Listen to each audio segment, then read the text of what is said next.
what unfolded yesterday evening, remember, in Haridwar with regard to the Ganga Dharna. These were by the sporting heroes. It was eventually called off with the stunning revelation by the top government and the justice of this dangal. Now, remember, the attack has been at the government. Why they're not taking any action against Brij Bhushan Sharan Singh.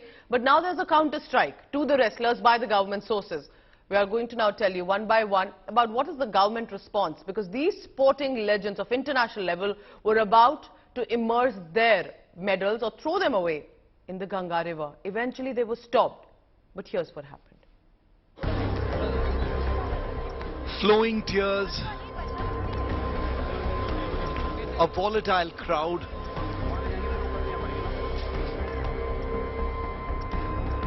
and a wave of anger.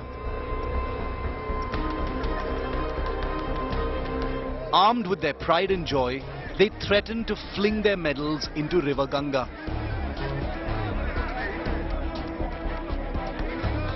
But when there was no reaction from the government, it was farmer leader Naresh Tiketh who had to step in to stop the champs, convincing them to issue a 5-day ultimatum to the government. On the face of it, the government says it's following all due process in the case, despite no arrest of the WFI chief Brij Bhushan Sharan Singh, even though he has stepped aside from daily workings of the federation. But a quiet counter-strike to rebut the wrestlers on facts could be afoot. For starters, top government sources insist that the most glaring hole in the allegations is that the wrestlers did not register a complaint earlier, even though the alleged incidents took place 7 years ago. Sources then point out that as soon as the champs started their protest in January this year, 2 days of extensive discussions were held between sports ministry officials to understand the issue. An oversight committee was formed with members suggested by the wrestlers added to the committee. Sources then point out that the oversight committee heard every complainant and everything that was deposed was video recorded, with all material collected then handed over to the Delhi police for further investigation, including Brij Bhushan's own deposition. Since then, the Delhi police has registered 2 cases against Brij Bhushan Sharan, with due process since being followed. Sources point out that the government is viewing the situation as the wrestlers being emboldened by an amenable administration and pushing for more demands. The same sources point out that the wrestlers were allowed to protest in a prohibited area for 38 days with all amenities, even after an FIR was filed. No action was taken during their candlelight march either.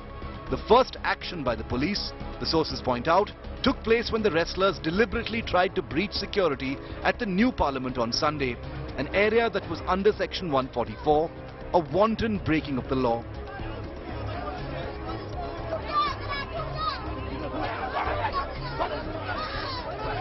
While each aspect of the protest appears to be stage managed by someone familiar with virality and emotional effect, the view within the government is a firm one, that the wrestlers may have won laurels for the nation, but must follow the law like all other citizens.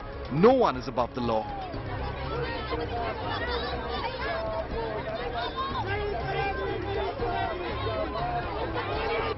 For instance, Olympic wrestler Sushil Kumar is in prison for murder. His feats and the national pride he instilled could not save him from the law.